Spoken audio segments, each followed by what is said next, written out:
I often found myself fantasizing about sailing the ocean in a big boat, hopping from island to island as I fare various spirits to reach the great beyond. Up until 2020, this remained but a fantasy. Then in August, Spiritfarer released, finally making my dream a reality. A very real dream, mind you. And after hearing many songs of praise, I was finally able to give it a shot, and I've walked away a different person. Spiritfarer was developed by Canadians, was developed by Thunder Lotus Games, and was released on everything, even Stadia. It's a management sim 2D platformer that has you controlling this girl, Stella. One day, she wakes up on a little canoe along with her adorable cat Daffodil, and is told by the Spiritfarer Charon that his reign is over. It's her job now. The pair are each given an Omni tool called the Everlight and are sent on their way, but not before we see Charon disappear through the Everdoor himself, the endpoint for all spirits. After rowing for a bit, Stella makes landfall on her first of many islands and meets the spirit calling herself Gwen.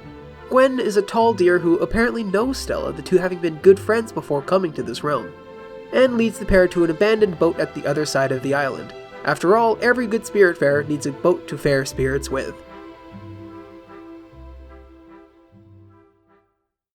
And from this point on, the game is pretty straightforward. Sail to different islands, meet with various spirits, occasionally inviting them to live with you on your boat.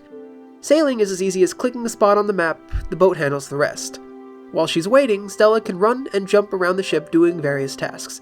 A big one early on is fishing, but as the game progresses, more and more tasks are added to Stella's ever-growing list. See, it's all good and well bringing spirits onto the ship, but they all need houses, and those houses need decorations. And oftentimes, they have tasks that need to be done, all on top of getting hungry every once in a while. To cook, she needs a kitchen, but to build a kitchen, she needs materials. Stella gets these materials first from the various islands, chopping trees or mining ore, all using her trusty Everlight to get the job done. At first, she's only able to use the raw materials, but as she gets to know more spirits, they share different buildings to further refine them, turning fibers to thread with a loom, logs into planks at the sawmill, using these new materials to build more and more. Each appliance built needs to be placed on a 2D grid that is Stella's boat, placed next to, above, under, wherever it can fit. Every building has different dimensions, but most aren't perfect rectangles, so Stella's boat winds up looking like a total hodgepodge. But this also means everyone's boat will be unique, making no two playthroughs the exact same. Either way, she runs out of space very quickly, so Stella can head over to the local shipyard to buy more space, or use the aforementioned materials to upgrade various aspects of the ship. And she only needs to suffer through a terrible pun from Albert, the shipyard owner, every time she talks to him. As for the kitchen, the cooking is pretty simple. Stella puts in an ingredient later too, and some amount of time later it spits out a dish. Different combinations of ingredients yield different results, and it's important to find as many results as she can. The spirits on board will often not touch certain types of food, while adoring others. Stella can cook the fish she catches or the berries she finds, but for the most part, everything she cooks with is going to be either purchased or grown in the onboard garden or field. And this being a management sim, Stella needs to manually plant each seed and regularly water them as they grow. So quickly the game falls into a rhythm. Stella travels to an island to complete a quest or harvest material. During the journey, she manages her plants, crafts materials, cooks, fishes, talks to her spirit friends, and most importantly, hugs them and pets Daffodil. Every task has her hopping around all over the place, and since new buildings need to be fit on the grid, she is quite literally hopping from one building to the other. And the hopping feels great. Despite being a management sim, the core of the game is still a 2D platformer, and Thunder Lotus nailed the controls and physics. Spiritfarer is never hard, there's never any tight jumps that lead to death, there aren't any game over states at all. That's not the type of game it is. But even if it was, the physics wouldn't need to change that much at all. Stella has an amazing weight to her. Jumping isn't too floaty, but she doesn't fall too quickly either. And shortly in, when she unlocks the double jump, it only feels even better. I never got tired of running, double jumping to the next ledge, and gliding back down. There was always the perfect amount of control over Stella's movements, and it felt wonderful. Other than running around, there are a few minigames where you need to utilize your platforming skills.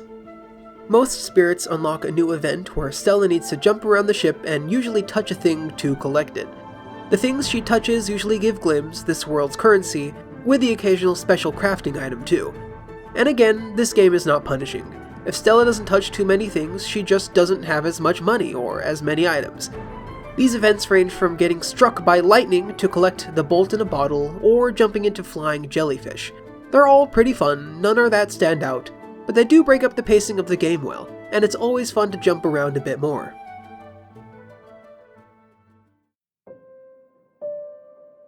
And the thing that ties everything together, from exciting events to calming farming, is the stunning score by Max LL. The songs range from peaceful to jovial, from solemn to spooky, and each set the tone perfectly. Most songs use an orchestra containing mainly string instruments, with a good flute in there too. My personal favorites are the softer pieces that utilize primarily piano or acoustic guitar. I especially love the piano. You can really hear the reverb that you only get from an acoustic.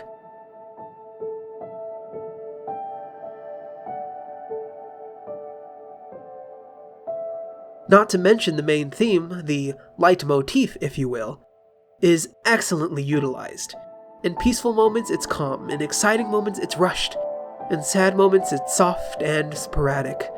I never got tired of hearing the main ocean theme, At Sea, either. As Stella woke up every morning, it was great to be greeted by it. In later areas, some of the ocean themes got a little tiring, but it felt like at that point of the game, the songs should become a little more grating. And even then, they are still good songs, just not for on-loop listening. Overall, it is a truly great soundtrack. I still get the feels listening to the opening theme.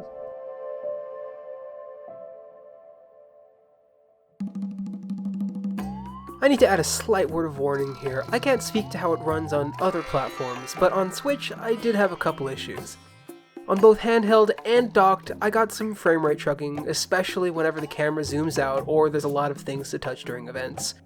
But at this point, that's just what I get for loving to play stuff on my Switch.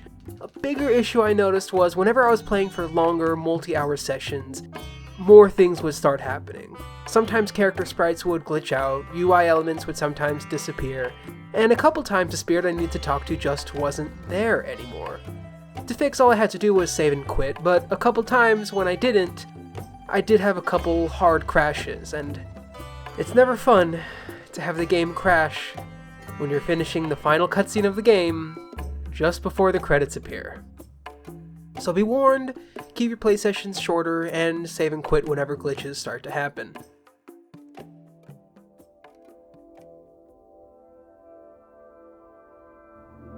But none of that is why you should play Spiritfarer. Yeah, it's fun to move, managing your farms can be satisfying, making your ship unique is rewarding, the score is great, and the fishing minigame is a good minigame. But the real reason I'm recommending Spiritfarer with my whole heart is the story and characterization. I alluded at the top that Stella's new job is to fare spirits to the great beyond, to bring them to the Everdoor and deliver them to the afterlife. To do so requires a lot of building houses and cooking food, yeah, but what she's really doing is getting to know the spirits. Every time a spirit gives her a quest, Stella learns more about them. Every time a spirit likes, dislikes, or even loves the food they're given, Stella learns more about them. Every conversation illuminates more and more of who they are, who they were, and how they need to move on. Every spirit is a dead soul who has something tying them down. Maybe it's the fear of death, maybe the fear of losing one they're close to, but everyone needs to accept that it's time to go.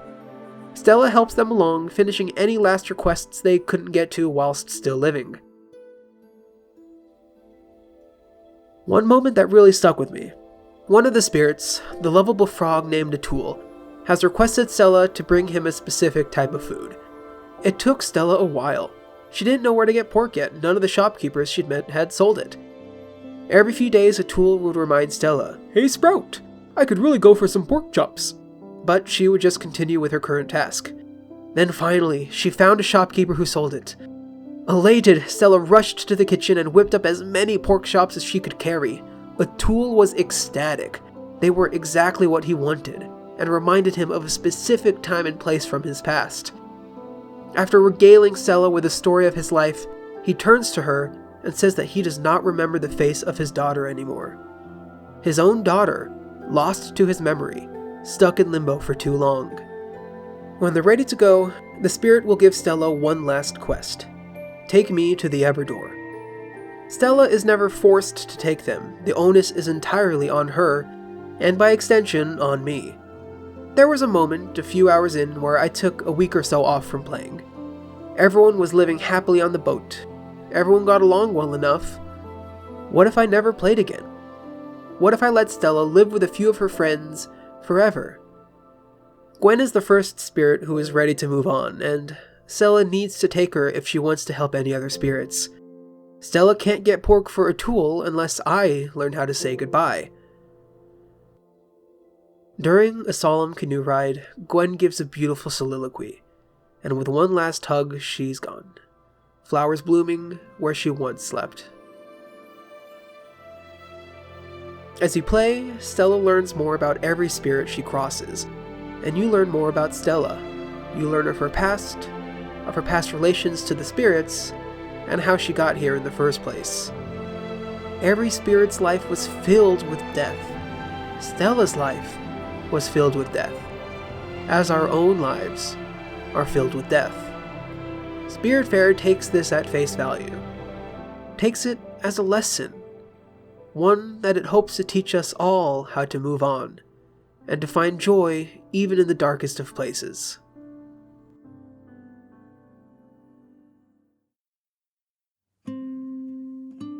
It's not often that games make me cry. Movies, TV, even books, it happens all the time. All I need is a good ending and the waterworks begin.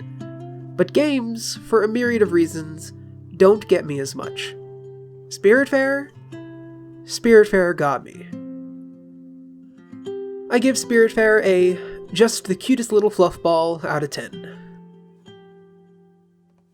Thank you for watching. Like and or comment and or sub and or notify if you'd like to. I'm at MarioWaith on Twitter, Tumblr, and ggapp.io. Follow for hot gamer news. I hope you enjoyed. See you next time.